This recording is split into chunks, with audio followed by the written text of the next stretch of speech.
Assalamualaikum warahmatullahi wabarakatuh. Perkenalkan, nama saya Santi Purwasih. Pada presentasi kali ini saya akan membahas tentang komunikasi perusahaan dan menyelesaikan konflik dalam organisasi. Video ini saya buat untuk memenuhi ujian tengah semester mata kuliah pengantar Corporate Communication di Universitas Siber Asia. Dosen pengampu pada kelas ini Ibu Roksana SS MIKOM AMIPR CS. Pemahaman komunikasi perusahaan, Corporate Communication. Komunikasi perusahaan merujuk pada kegiatan dan proses di mana perusahaan menyampaikan pesan dan informasi kepada berbagai audiens, baik secara internal maupun eksternal. Dari segi perspektif komunikasi perusahaan, secara internal untuk mengatur komunikasi antara berbagai bagian perusahaan, termasuk manajemen dan karyawan. Kemudian, secara eksternal, yakni fokus pada hubungan dengan publik, pelanggan, media, dan pemerintah. Terdiri dari berbagai saluran komunikasi internal dan eksternal yang bertujuan untuk memperkuat citra, reputasi, dan hubungan perusahaan. Perspektif komunikasi perusahaan mengedepankan sebagai hubungan timbal balik yang sangat menguntungkan antara perusahaan dan berbagai pihak. Fungsi atau peran komunikasi perusahaan yakni 1. Mengelola citra perusahaan untuk menciptakan dan mempertahankan image perusahaan yang positif di mata publik. 2. Meningkatkan hubungan internal, yakni memastikan aliran informasi yang efisien antara manajemen dan karyawan. 3. Meningkatkan hubungan eksternal, yakni untuk menjalani hubungan dengan publik, media, dan pelanggan. 4. Krisis komunikasi, untuk menanggapi situasi darurat dan krisis secara yang efektif untuk meminimalisir kerugian. 5. Meningkatkan branding dan promosi, untuk membangun identitas merek melalui berbagai kanal komunikasi. Pandangan ahli, menurut Groening dan Han 1984, komunikasi perusahaan memiliki dua dimensi utama, one-way communication dan two-way communication. Yang keduanya penting dalam hubungan perusahaan dengan publik. Jika menurut Keller and Kotler 2012, komunikasi perusahaan berfungsi untuk menciptakan hubungan yang kuat dan saling menghormati antara perusahaan dan audiensnya. Gaya perusahaan pimpinan yang ideal untuk suasana kondusif yakni 1. Gaya komunikasi yang partisipatif atau demokratis, membiarkan kesempatan kepada karyawan untuk memberikan masukan dan terlibat dalam pengambilan keputusan. Contohnya, seorang manajer mengadakan sesi diskusi terbuka di mana karyawan dapat menyuarakan pendapatnya. 2. Gaya komunikasi yang kolaboratif, untuk mengajak karyawan berpartisipasi dalam pengambilan keputusan. Contoh, sesi brainstorming untuk ide-ide baru produk. 3. Gaya komunikasi yang asertif, menyampaikan pesan dengan jelas tanpa menyinggung perasaan orang lain. Contohnya, pimpinan yang jelas dalam memberikan feedback konstruktif kepada tim tanpa merendahkan. 4. Gaya komunikasi yang empatik, memahami perasaan dan perspektif karyawan serta menunjukkan perhatian terhadap kesejahteraan mereka. Contohnya, mengadakan sesi check-in bulanan untuk mendengarkan tantangan dan kebutuhan karyawan.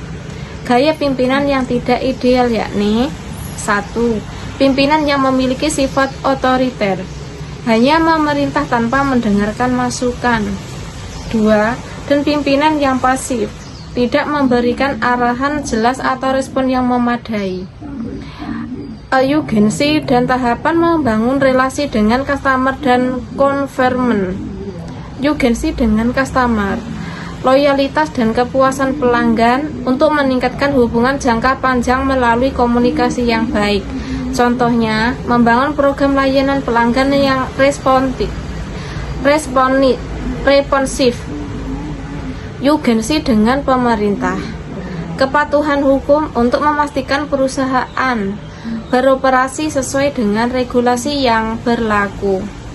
Contohnya, berkolaborasi dengan pemerintah untuk menjalankan inisiatif berkelanjutan.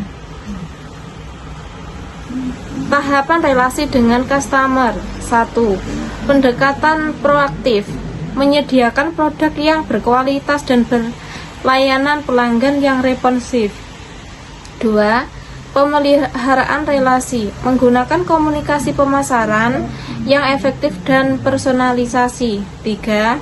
Evaluasi dan feedback, menyusun survei atau forum untuk memahami pengalaman pelanggan. Tahapan relasi dengan government.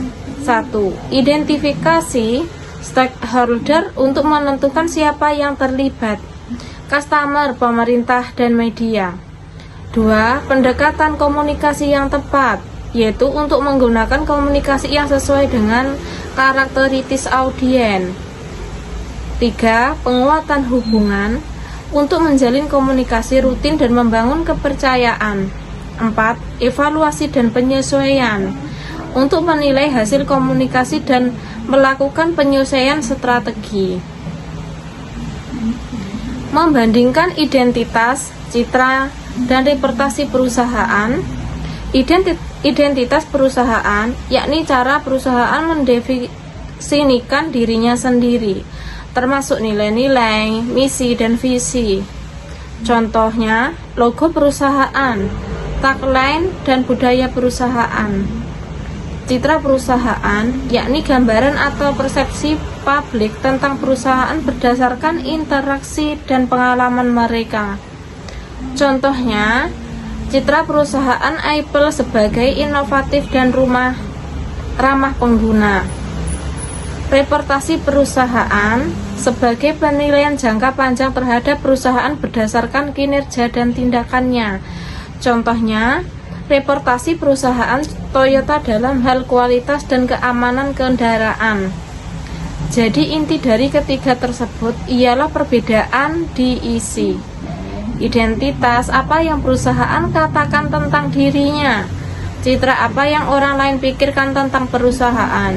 Reputasi, bagaimana kinerja perusahaan diukur dan dihargai oleh masyarakat. Penyelesaian konflik di perusahaan pemerintah dengan non-pemerintah.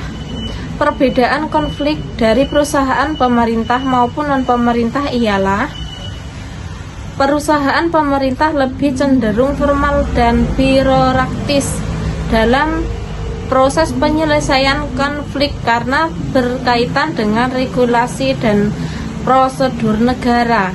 Jika pada perusahaan pemerintah, ia lebih fleksibel dan lebih mengutamakan pendekatan langsung dan informal dari penyelesaian konflik. Tahapan penyelesaian konflik tersebut: 1. Identifikasi masalah, untuk menyadari adanya perbedaan pendapat atau ketidaksetujuan. 2. Dialog dan negosiasi, guna mencari jalan tengah melalui diskusi. 3.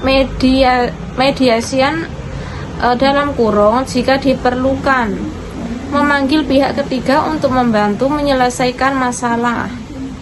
4. Resolusi dan tidak lanjut, untuk mencapai kesepakatan dan memastikan implementasi solusi. Contoh tahapan penyelesaian konflik perusahaan pemerintah maupun non-pemerintah. Pada perusahaan pemerintah, tahap penyelesaian sengketa dalam kebijakan untuk lembaga. Jika pada perusahaan non-pemerintah, tahap menyelesaikan konflik antara manajer dan karyawan dalam hal pengelola proyek. Kesimpulan dari pembahasan ini ialah: Komunikasi perusahaan yang baik mencakup berbagai fungsi dan peran, baik internal maupun eksternal. Gaya komunikasi yang tepat dari pimpinan dapat menciptakan suasana kerja yang kondusif dan produktif. Relasi yang baik untuk customer dan government perlu dibangun melalui tahapan yang sistematis. Pemahaman terhadap identitas, citra, dan reputasi perusahaan sangat penting dalam membangun kesan positif. Penyelesaian konflik di perusahaan, baik pemerintah maupun non-pemerintah.